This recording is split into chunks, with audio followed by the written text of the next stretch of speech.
Hey guys, Juliana Jules here. Welcome back to my channel. If you're new here, be sure to check out my other content and hit that subscribe button down below. Now, I usually forget to do an intro. I just get straight into the topic and whatever. I was just driving and I almost killed myself.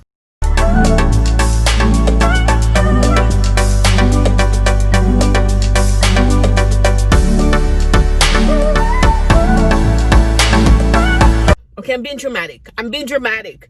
I was driving, I saw the curb, and I thought I was further from the curve than I was, and my car went up, and I corrected myself right away, but that scared the shit out of me just now. Like, I'm not a new driver. I've been driving for a while, so how the hell, like, literally my heart, like, it still feels like, ooh, gosh.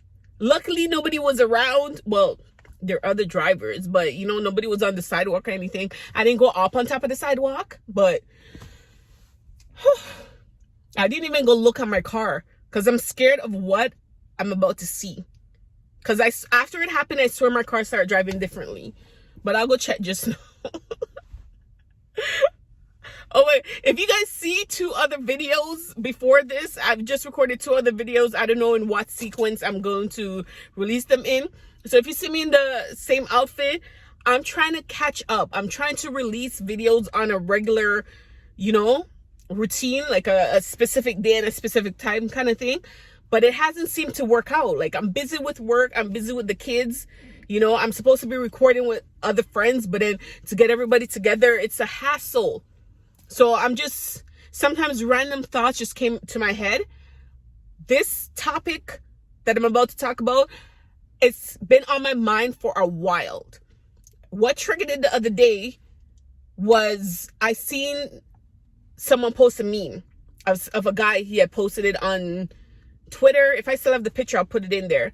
And he's like, DNA testing should be mandatory at birth. And let's argue. No, I don't want to argue with nobody. This is my opinion. You have your opinion. If you agree, let me know. If you don't agree, let me know. Either way. But I agree with him. I definitely think that it should be. And I've spoken with some friends, and some of them have different opinions. And then when I kind of explain my point, they kind of come on my side, sort of thing. I'm not trying to get anybody to come on my side. We're just trying to have a dialogue and, you know, sort out our differences or whatever. But I'm tired of men. Let me digress, as I usually do. I'm a big advocate for fathers' rights. Big advocate. We all know usually when parents break up, if or when it ends up in court, women majority of the time, majority, whatever, y'all know what I mean. Majority of the times, the mothers gets favoritism in court. It's been that way for years.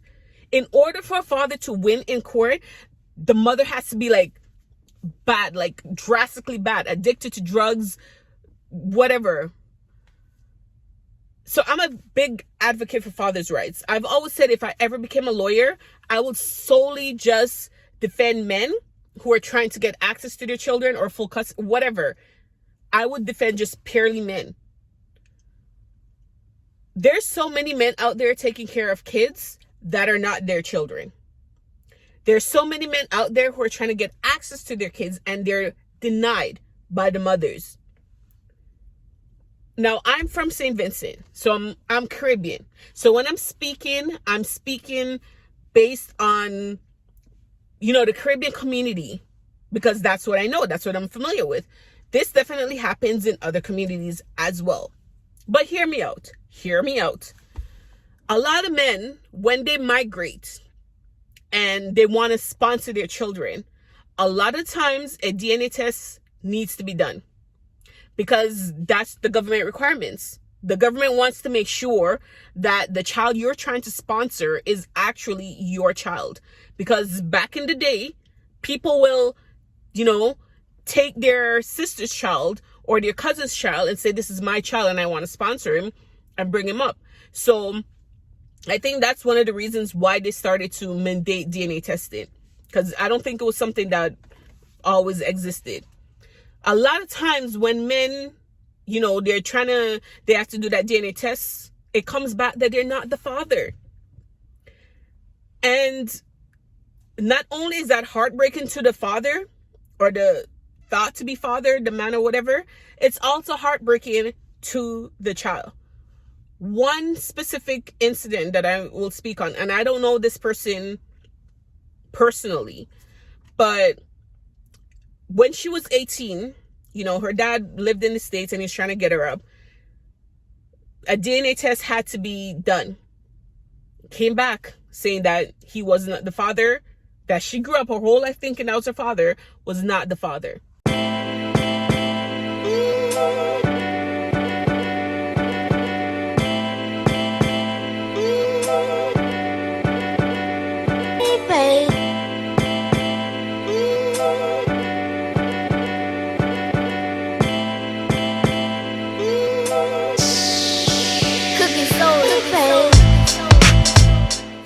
For 2 years, she didn't talk to her mother. She still has a relationship with the father, her father, because that is her father. That's who raised her. Even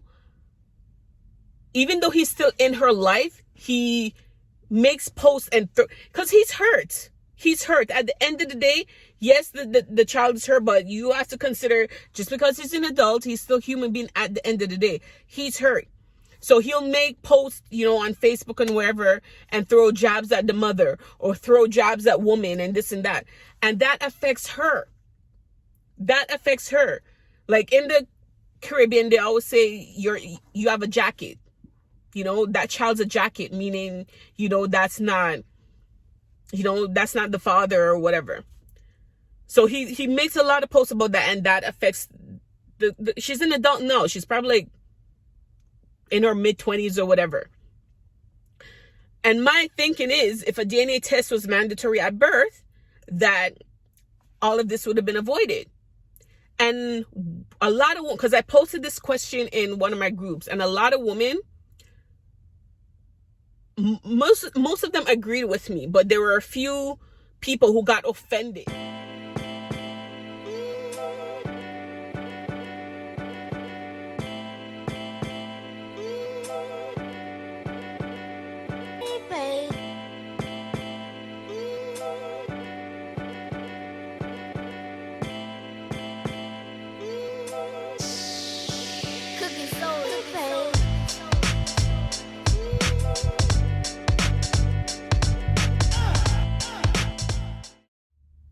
My question wasn't, if the father asked for a DNA test. My question was, do you think it should be mandatory? Meaning that the government is making it, just like when kids are born in the hospitals right now, there's blood tests that has to be done and all that or whatever. So if they mandated that it needs to be done, it's not the father asking. It's the government saying it's a requirement that needs to be done. Just like, getting the needles and getting the blood test to see if anything's wrong and all that. So it shouldn't be taken as something against the man, which a couple of them were taking it like that. One of them's like, if you don't trust me, you should not come in me and all that and whatever. That just shows her mindset of where she's at. Like I said, if it was mandatory, a lot of these things can be avoided. Because just like how men cheat, women cheat as well. One of the only differences is a man can't get pregnant, a woman can. And sometimes a woman will get pregnant. If you're sleeping with multiple men, you can't tell who the father is. Saying the child looks like that guy, or this guy, or whichever guy, that's not a DNA tested, because there's a lot of, or that doesn't prove anything, because there's a lot of children that look like the man that's said to be the father, and it turns out that wasn't the father. And there's a lot of children who don't look like the man, and that is their child. And I know in the Caribbean community, that's how we go off of, if you're a different complexion, that's not your father. Stupid kind of thing. My father, he's a red man. His father was white or red put together, whatever we call them. Looking at me, you will never tell that. But my son specifically, came out looking the complexion of my father. Genetics work in weird ways. You could be like my brother and his wife, they're dark skinned. And one of my nephews, he's light. He's the same complexion as my father. And when he was born, there were people saying, that's not my brother's kid, because of the complexion that he was. So none of that proves, who the father is. Only a DNA test can do that. And DNA testing can be done today as early as 9 weeks. So the woman could still be pregnant and a DNA test is done. And I know back in the day that would have been more risky, but nowadays it's just like a blood test or whatever. Back in the day, they had to collect DNA from the child, and I heard that it could have caused like a miscarriage and whatever. But it's simpler nowadays. And one of the guys that commented on my post, he's like, if it's pocket friendly, meaning if it was on the cheaper side, he wouldn't have a problem with it. But you have to look at it from the standpoint of paying $600-700 for a DNA test now and knowing for sure, than 18 years down the road when you spend thousands and invested time to find out that the child is not theirs. A lot of men will walk away, even if it's like 5, 6, 7, however long. They'll walk away and say, you know what, it's not my child, I want nothing to do with it. It's not the child's fault. Some men will stick around and still say, you know what, blood doesn't matter. I was the one that was here. I'm the one that helped to raise the child, so I'm going to stick around. But a lot of men will walk away. So you have to look at it from the child's standpoint. It will be better for the child to know from early. It will be better for everybody to know. Another thing to look at, sometimes when you go to court and you want to get child support from the man, what they'll do to try and tie up the court's time or to delay, oh, I don't know if that child's mine, I want a DNA test. If it was done from birth, he couldn't use that argument. So that's just my opinion on the topic. And I wanted to have like a roundtable talk and discuss with my friends. But like I've said before, it's hard to get everybody together, because of work schedules, because of the kids and stuff like that. So I just thought like I'll drop a video on my own. Maybe I'll come back and do a part 2 or whatever. But I would love to hear your opinions on this. Like there's certain countries that, and also one more thing that a lot of times in the Caribbean community, the child will only carry the mother's last name because they might be mad at the father, or the relationship was broken up or whatever. So by the time the child is born, they're not together anymore. So for spite, the mother's like, I'm not giving him your last name. So the mother gives him their last name. In certain countries, there's a Spanish country, I can't remember what country it is, but it's mandatory by law for the child to have both last names. So a lot of the times when you see somebody have the same, like 2 different last names, or the last names are hyphenated, it's because they're from that specific country. I can't remember what country it is. And I'm pretty sure there's more than one that do this, that mandates this, where the child has to have the last name of the mother and the father. And I agree with that 100%. Because I said I was going to make a story time about this, but I'll just talk about it now. One time I was in the club and I'm in there dancing up, with this guy, giving this guy my best, my best walk up and everything. I'm like, he's cute. Come to find out now, after the club, we went outside, there's like a patio and whatever, and we're talking and I heard the accent and I'm like, I already knew where he was from, but I just wanted to confirm. So I'm like, where are you from? He's like, St. Vincent. I'm like, really? What's your last name? When he said the last name, it was the same last name as me. I was so disappointed. I felt a certain type of way. I'm like, I'm in there walking up on this man, you know, giving him my best wine, going down, like we were TikToking and matching each you know? And then come to find out him and I are related, but he had a different last name. Actually, no, I'm lying. No, he actually, yes, sorry. After I spoke about or whatever, he told me his last name, say Pompete or whatever, as reference. He said, but on paper, he was carrying his mother's last name. So I don't know for what reason that night he told me, and I'm so glad he did. I'm so glad that he did, because who knows where this would have went, you know?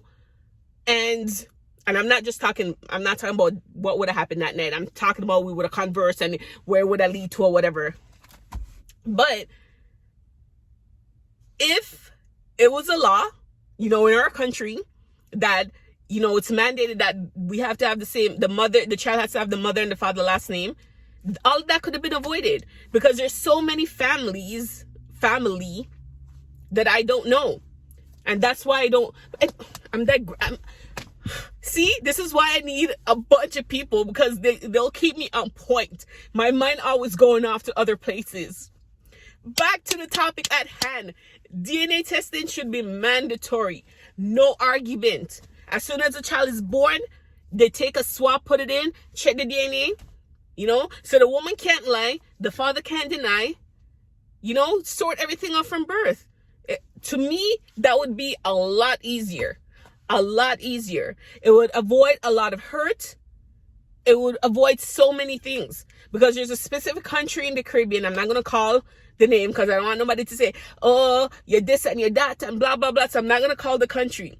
But a few years ago, there was a news article that said, I don't want to lie, I can't remember the percentage, but there's a high rate where the fathers were not the fathers. They were given jackets, you know, they were given the wrong fathers. There are women who will, especially if they're sleeping with two men and they get pregnant, they will give the child or place the child on who they think the better father would be, or who is in a better economic position or whatever. Which you're playing games. You're playing games. Like, that's not. Let me know what you guys think. Okay? Put it in the comment section. Should DNA testing be mandatory? You've already heard my opinion on it. I think it should. It definitely should. It should be. So let me know in the comment section. And I think I will be coming back with a part 2.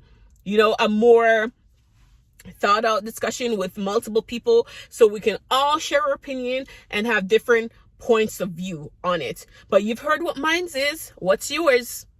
Give me a like. How it go again? Like, comment, share, and subscribe. Let me go look at the car and see what damage I caused. Bye, guys.